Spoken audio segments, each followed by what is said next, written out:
Olá pessoal, bom dia.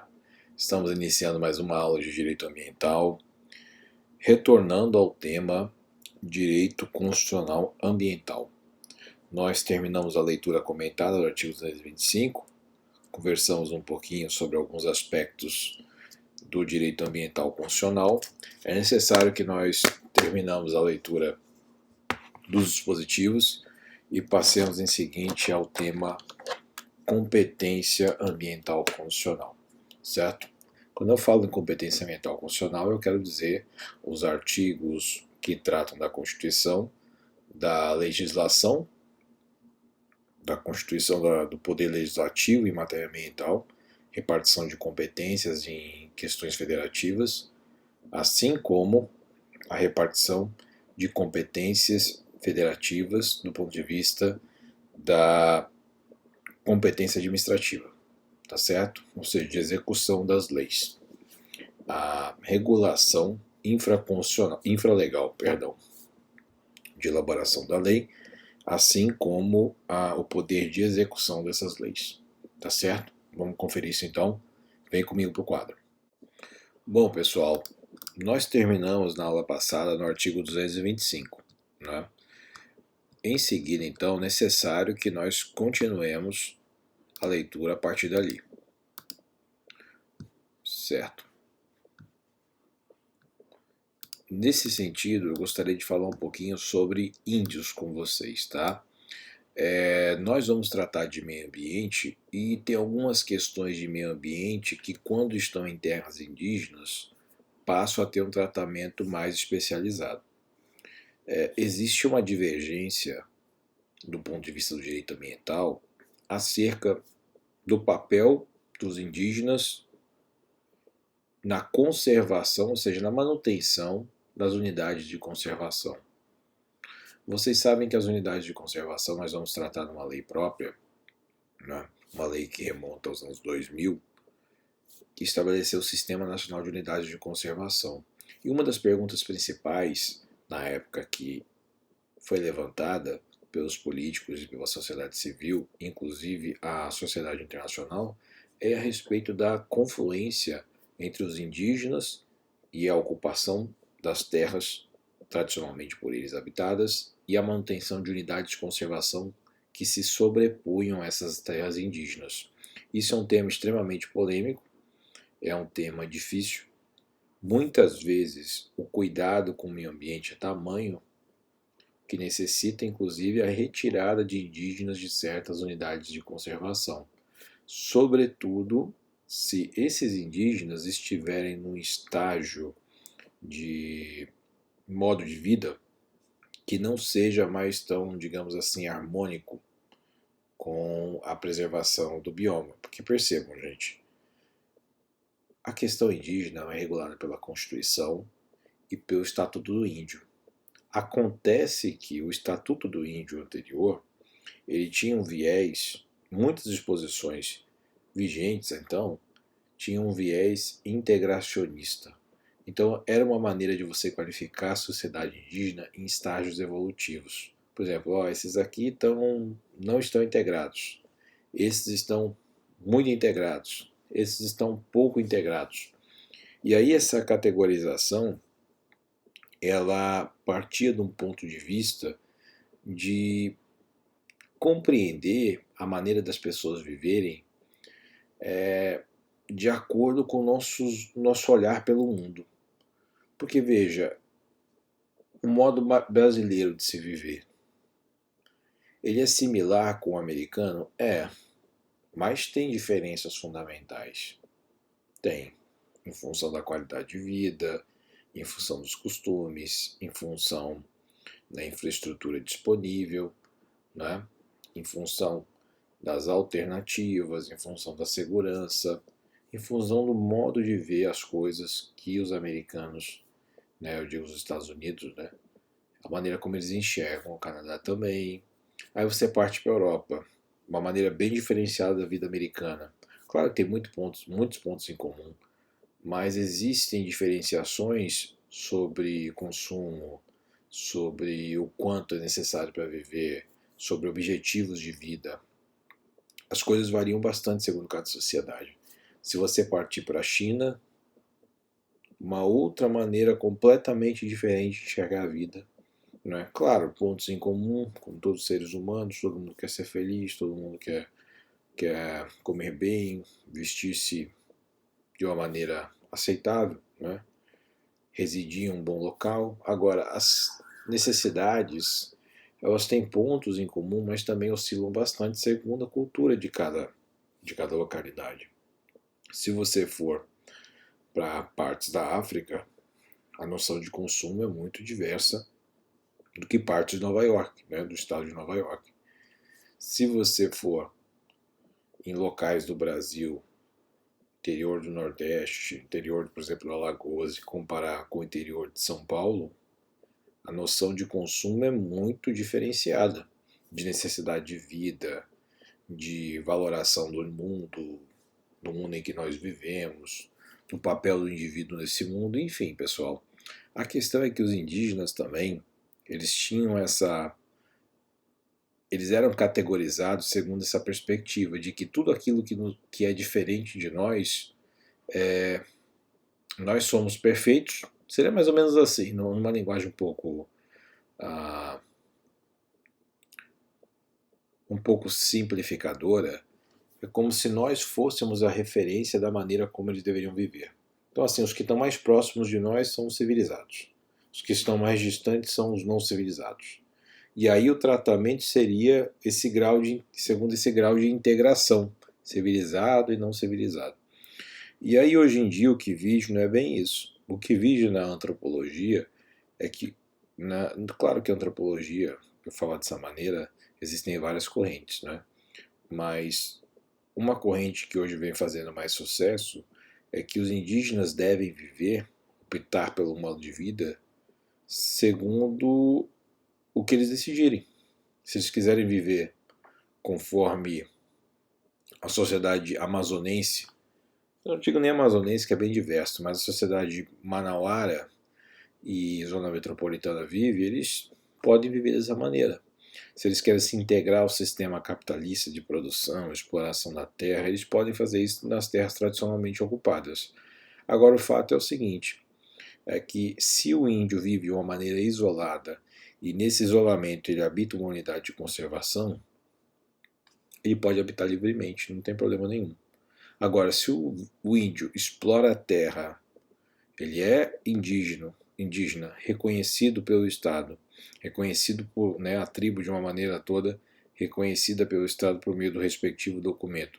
Esse indígena, caso ele opte por viver conforme os termos da sociedade manauara, paulista, carioca, etc., integrado ao sistema capitalista, liberal que nós vivemos, caso ele opte por viver dessa maneira, naturalmente a ocupação das unidades de conservação nas áreas que se sobrepõem a terras indígenas, ele não vai poder também explorar aquele ambiente. Ou seja, a unidade de conservação ela passa a se sobrepor sobre a liberdade do índio de explorar a sua terra. Por quê? Porque o indígena tem os mesmos direitos, isonomicamente, que os não indígenas. Se os não indígenas não podem explorar a terra com o mesmo vigor, uma terra de unidade de conservação para uma terra que não é unidade de conservação, da mesma maneira devem ser tratados os indígenas. Porém, eu acho interessante nós pontuarmos algumas questões aqui que estão dispostas no artigo 231 e 232, tá bom? Vamos começar então, pessoal, a nossa leitura tradicional? Vamos lá. Artigo 231. São reconhecidos aos índios sua organização social, costumes, línguas, crenças e tradições, e os direitos originários sobre as terras que tradicionalmente ocupam. Vamos grifar isso aqui, que é o mais importante. Competindo à União demarcá-las, proteger e fazer respeitar todos os seus bens. O que se quer colocar aqui? Primeiro, pessoal, crime envolvendo indígena é competência estadual. Porém, um crime que envolve toda uma tribo passa a ser federalizado. Por quê? Porque cabe à União proteger e fazer respeitar os bens dos indígenas. E esses bens não são bens materiais apenas, são bens imateriais. São as canções, são as genéticas, é o modo de interação com o ambiente. Todas essas questões são protegidas pelo ente federativo União. Por quê? Porque a cultura indígena faz parte do patrimônio nacional. Então é necessário que a União, ente federal, que congrega de uma maneira fictícia o conjunto de todos os estados, defenda aquela cultura tradicional, bem como defenda os bens que pertencem aos indígenas, por mais irrelevantes que sejam, não é? Esses bens eles são afetados à comunidade indígena, inclusive a terra. Perceba, pessoal, que esse reconhecimento da organização social, costumes, línguas, crenças e tradições, isso parece bobagem, mas se vocês pensarem que em 1950, 1930, 20, a polícia militar, segundo estudos, faziam excursões na selva para a matança de indígenas, o pessoal não tem nem 100 anos, né? 1920, me disseram que foi até 1950, por aqui 55, havia essas excursões no interior para a matança de indígenas que não estavam integrados à comunidade nacional. Ou seja, índio brabo, né, que o pessoal chamava. Mas o fato é que a maneira como o índio se veste, a maneira como ele trata o seu corpo, a maneira como ele lida com sua vida de uma maneira geral, isso tudo deve ser respeitado, né? Claro que estudos sobre o que é o modo de vida do indígena são feitos para que a sociedade não indígena compreenda o que é ser indígena. Mas o fato é o seguinte, é que o patrimônio cultural indígena das diversas tribos que compõem esse termo, que nós tentamos qualificar essa diversidade de gente, o patrimônio nacional cultural indígena é protegido pelo ente federativo União. Fechado? Entenderam isso? Vamos passar agora ao parágrafo 1º. São terras tradicionalmente ocupadas pelos índios, as por ele habitadas em caráter permanente, as utilizadas para sua atividade produtiva, as imprescindíveis à preservação dos recursos ambientais necessários ao seu bem-estar e as necessárias à sua reprodução física e cultural, segundo seus usos, costumes e tradições. O que é interessante nós pegarmos daqui? Qual a informação? O que é terra tradicionalmente ocupada por índio? Tá? Perceba, as imprescindíveis à preservação dos recursos necessários a seu bem-estar e a sua reprodução física e cultural, segundo seus usos, costumes e tradições. Pessoal, se o índio caça a gazela lá, essa gazela ela vive num espaço grande e faz parte do âmago da cultura do indígena. O culto a essa gazela, e essa gazela, na verdade, pode ser vista até inclusive como uma representação da divindade. Nesses casos, pode parecer, por mais absurdo que pareça aqui, aonde aquela gazela morar, nas imediações, ainda que sejam imediações longínquas, enormes, daquela tribo, claro que vai haver uma interferência política. Agora, toda aquela área, se for necessária para a reprodução físico-cultural dessa gazela, que é indispensável à manutenção da cultura indígena, vai ser mantida como afetada a tribo. Então, percebam que o legislador não limitou o tamanho da terra indígena. Então, aquela ideia de muita terra para pouco índio, claro que é um argumento racional. Como é que você vai dar uma terra do tamanho da Bélgica para 1000 pessoas? É o argumento racional.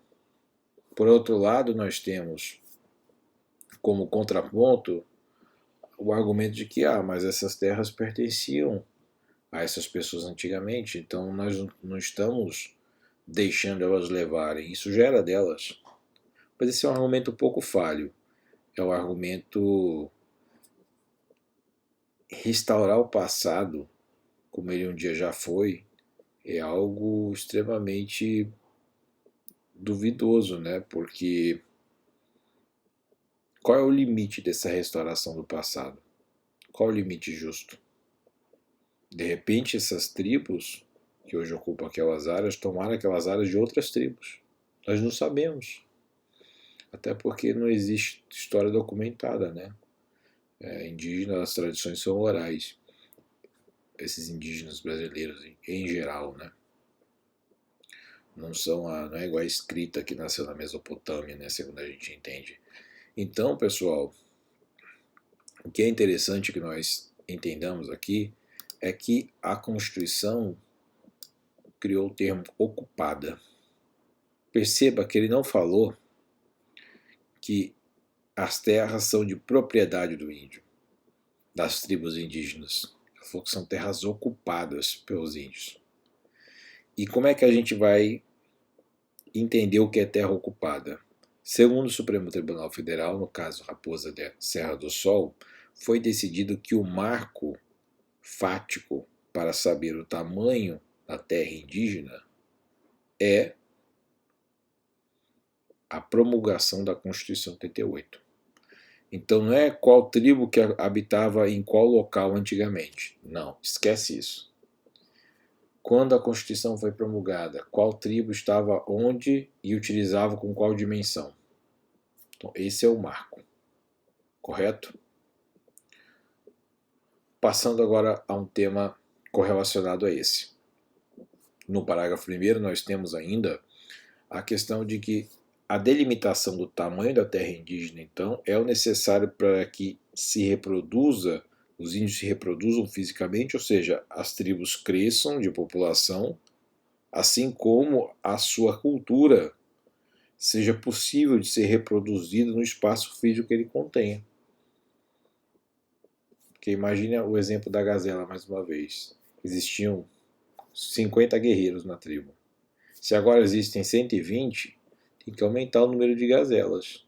Então, portanto, eu sei que esse é no meu exemplo aqui, vai ser um clamor um pouco fictício, né? Porque como é que você vai clamar para o governo federal que você quer aumentar a terra porque quer mais gazela, porque tem mais guerreiro para caçar gazela? É um negócio que pode colar? Pode, mas é um pouco absurdo, né?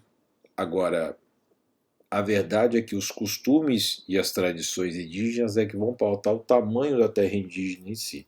Isso é uma perspectiva, gente. E essa perspectiva ela é defendida, na maioria das vezes, pelo Ministério Público Federal.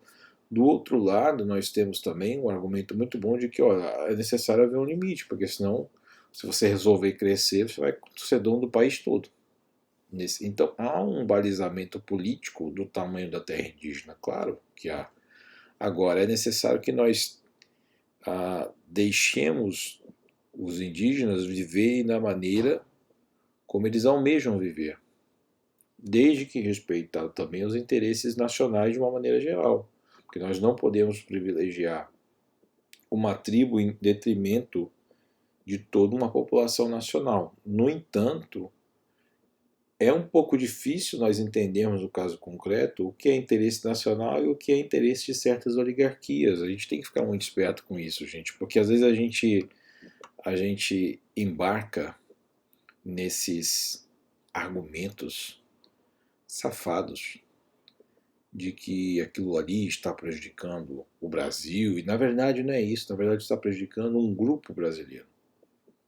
Por outro lado, também nós temos que entender que a não ocupação de terras brasileiras gera uma oportunidade de tomada dessas terras por poderes estrangeiros, que veem esses vazios demográficos como uma possibilidade de ascensão de seu poder territorial, sobretudo nós aqui que temos vizinhos poderosos, né? Nós temos a Guiana Francesa, aqui perto, que é o território francês ultramarino. Nós temos os Estados Unidos aqui em Porto Rico, muito perto aqui do Brasil, né? A Venezuela agora está passando por essas dificuldades, o que instabiliza toda a região. E essa mutação do Estatuto do Estrangeiro também criou uma possibilidade de se adquirir terras por estrangeiros que antigamente não existia, com essa facilidade, digamos assim. Isso gera um problema também a longo prazo, por quê? Porque capital nunca vai deixar, moeda nunca vai deixar de ser emitida. Agora, terra, vai chegar uma hora que cada pedacinho de terra vai pertencer a alguém. O Brasil tem uma oportunidade histórica, gente. Isso não vai ser para sempre. Daqui 100 anos, tudo vai ser de alguém. E não vai ser através de fraude, como aconteceu muito aqui no Amazonas, que o pessoal fazia uns títulos doidos, os cartórios acho que não controlavam direito, para dizer o mínimo, e as pessoas ganhavam terra, né? Pedaços enormes de terra, sem custo nenhum, só com base em relacionamentos. Tal como na época de Portugal, né? Das 13 capitanias hereditárias, né? Você deu um pedaço de cada capitania hereditária para uma pessoa e vai que é teu. Tu só explora que é teu. Então, gente, é necessário que nós entendamos que essa questão indígena também sofre interpretações segundo conveniências políticas, mas há um discurso político também que busca reforçar interesses escondidos por trás de argumentos de interesse nacional, interesses de oligarquias, né, de expansão do agronegócio, de extrativismo de madeira, etc. E você tendo ali essas terras como indígenas, você vai criar com certeza um conflito. E esse conflito pode ser reportado, por exemplo, no Fantástico. E isso cria um controle sobre, por exemplo, a sua propriedade da terra, posse, etc. E você pode ver que, de repente, isso chega. É uma instância de controle. Você tem pessoas ali que podem te incomodar. Então é interessante que você diga, não, isso não é indígena não, isso não é de ninguém, isso era do Estado. E aí você tira aquela população que pode vir a lhe atrapalhar.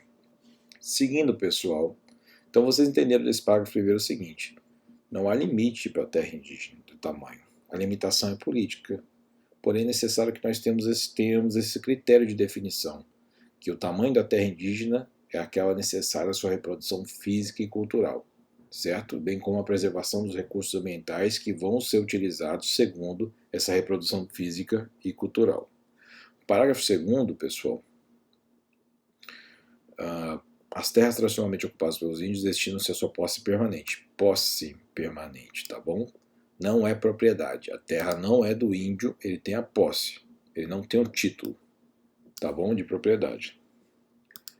Cabendo-lhes o usufruto exclusivo, ou seja, os não indígenas não poderão explorar aquela área junto com os indígenas, das riquezas do solo, dos rios e dos lagos nela existentes. Mas olha, gente, vai precisar de licenciamento ambiental, tá? Não é porque o índio está ocupando lá, ele sempre ocupou, que ele vai poder meter a pá lá e jogar o mercúrio e sair tirando ouro. É necessário que os indígenas, as tribos, se submetam aos mesmos controles ambientais dos não indígenas, tá bom? Então, as terras tradicionalmente ocupadas pelos índios destinam sua posse permanente e a elas cabe o usufruto exclusivo. Parágrafo 3º. O aproveitamento dos recursos hídricos, incluídos os potenciais energéticos, a pesquisa e a lavra das riquezas minerais em terras indígenas, só podem ser efetivados com autorização do Congresso Nacional. Autorização. Autorização significa que o controle é prévio. Você não vai sair explorando a terra indígena, certo? Sem o controle prévio do Congresso Nacional. Ouvidas as comunidades afetadas. Gente, isso é direito subjetivo, tem que ouvir, tá? Você ouve por meio de audiência pública.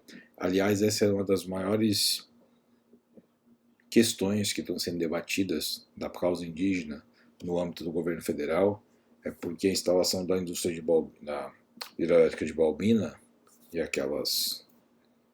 aquele aparato de servidores não houve consulta aos indígenas e não houve ouvida, né? Ou seja, a audiência desses indígenas. E, portanto, o procedimento é nulo. A instalação não seguiu o rito legal constitucional. Entenderam? Esse é um dos principais embates entre os militares, sobretudo o exército, auxiliado contrariamente aos interesses indígenas manifestados dos índios locais manifestados, incorporados pela FUNAI e MPF. MPF tem autonomia, FUNAI não tem, porque o seu dirigente é nomeado pela Presidência da República. Bom, pessoal, ouvidas as comunidades afetadas, ficando-lhes assegurada a participação nos resultados da lavra. Ficando-lhes assegurada a participação no resultado da lavra. Perceba então, gente, aproveitamento dos recursos hídricos e pesquisas minerais em terra indígena. Em terra indígena.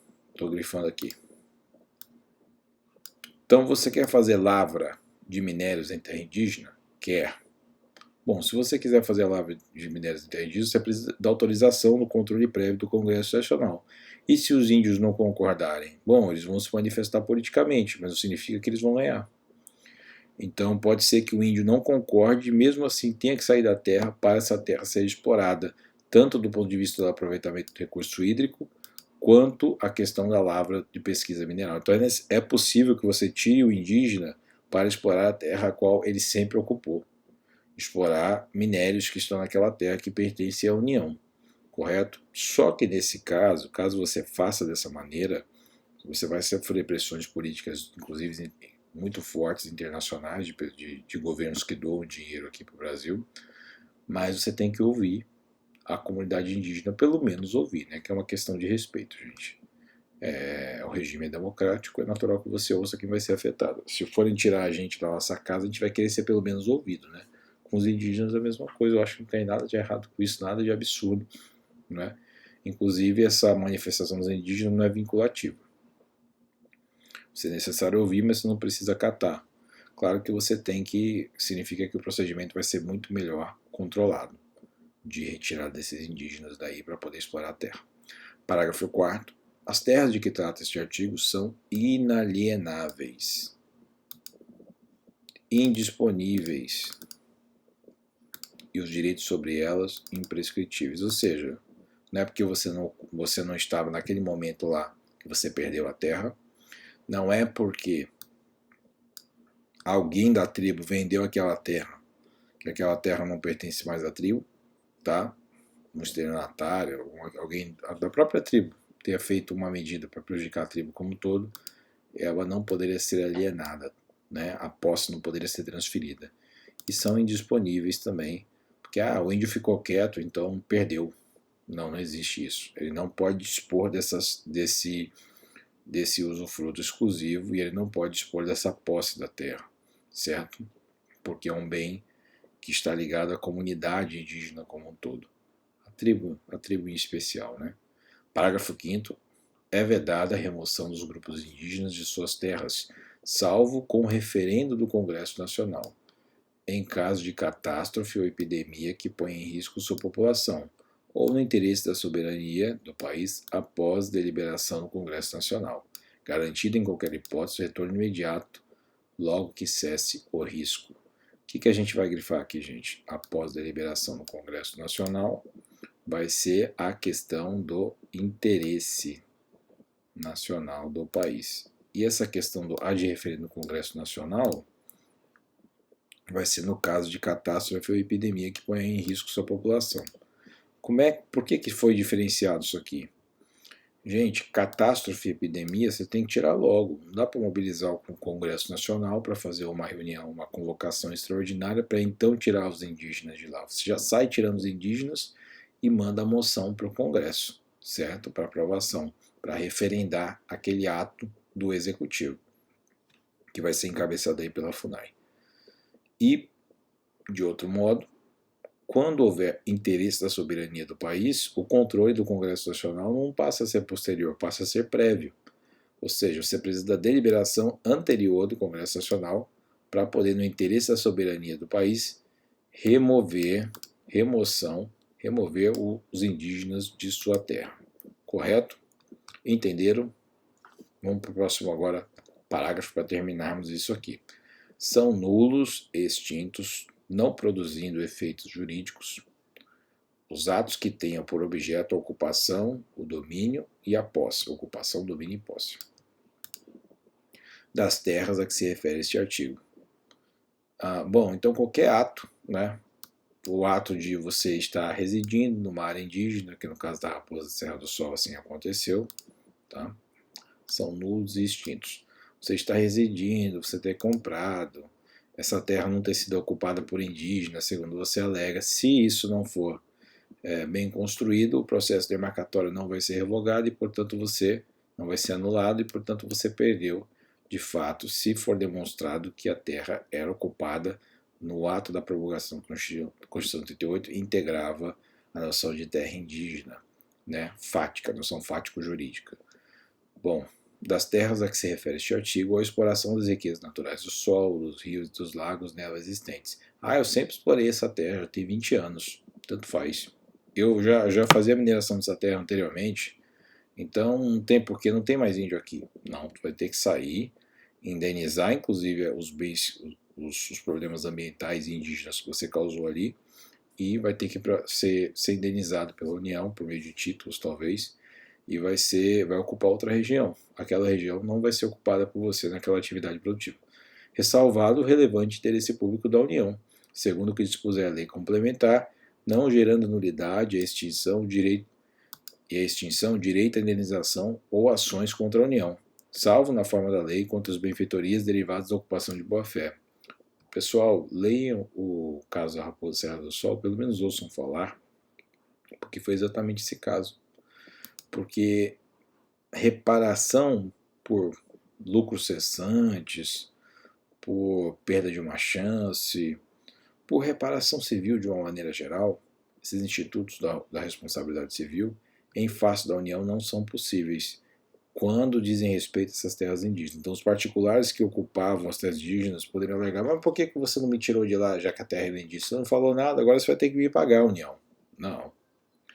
Por disposição constitucional, que foi uma escolha do constituinte originário, não é possível se tirar, se remover, se atribuir, melhor, essa responsabilidade à União, tá bom? Salvado relevante, segundo o que expuser a lei, não gerando a nulidade, a extinção, direito à indenização ou ações contra a União, salvo na forma da lei contra os benfeitorias. Então, os benfeitorias a União paga, às vezes não paga nem dinheiro, tá, pessoal?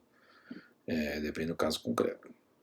Não se aplica às terras indígenas o disposto no artigo 174, parágrafo 3º e 4. Vamos lá. O Estado favorecerá a organização da atividade garimpeira em cooperativas, levando em conta a proteção do meio ambiente e a promoção econômico-social dos garimpeiros. As cooperativas a que se refere terão prioridade na autorização e concessão de pesquisa, lavras de recursos e resíduos minerais garimpáveis nas áreas onde estejam atuando, ou naquelas fixadas de acordo com o artigo 21. Pessoal, então não vai ser estimulada a criação de cooperativas com o intuito de garimpagem em terras indígenas. Ok? Então não há um choque de normas constitucionais nesse sentido. Por fim, pessoal, gostaria de terminar a aula com a seguinte mensagem para vocês. Nós falamos aqui sobre a questão das terras indígenas porque há uma conexão muito forte com aquilo que é estabelecido em matéria ambiental, inclusive na possibilidade de sobreposição de terras indígenas e unidades de conservação. Nós entendemos que as unidades de conservação, as unidades vão prevalecer sobre a liberdade de posse e uso, de usufruto dessas terras empossadas, ou de posse dos indígenas. O bem ambiental irá prevalecer, até porque o bem ambiental é um bem difuso, ok? E serve a toda a coletividade brasileira, e os indígenas devem, inclusive, respeitar essas diretrizes ambientais. Então, há uma certa preponderância do direito ambiental sobre o direito indígena, correto? Desse grupo tão importante à sociedade nacional. Então eu encerro aqui, pessoal. Agradeço bastante aí a presença de todos, obrigado, e desejo a vocês bons estudos. Na próxima aula vai ser o nosso tema competência legislativa constitucional e competência administrativa constitucional em matéria ambiental, correto? Muito obrigado, pessoal. Qualquer dúvida, manda comentário aqui escreve sua dúvida aqui nos comentários. Eu vou ficar bastante feliz em atender vocês nesse sentido. Um abraço a todos. Até mais. Tchau, tchau.